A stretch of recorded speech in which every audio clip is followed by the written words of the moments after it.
अहिले चाहिँ म चाहिँ होइन साथीलाई लिन आएको भान्चोकमा बसिरहेको छु उयो भान्चोकको दृश्य यहाँ चाहिँ अहिले भाइहरू बेलुका बेलुका प्र्याक्टिस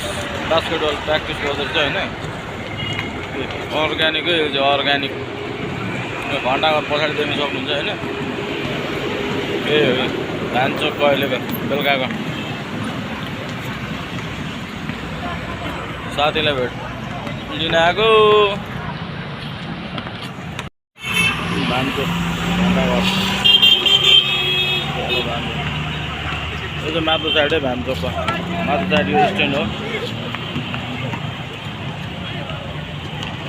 भान्चोकको स्ट्यान्ड पावर लाइनहरू यहाँबाट लाग्छ बुलेरोहरू उयोहरू दिउँसो देखिन्छ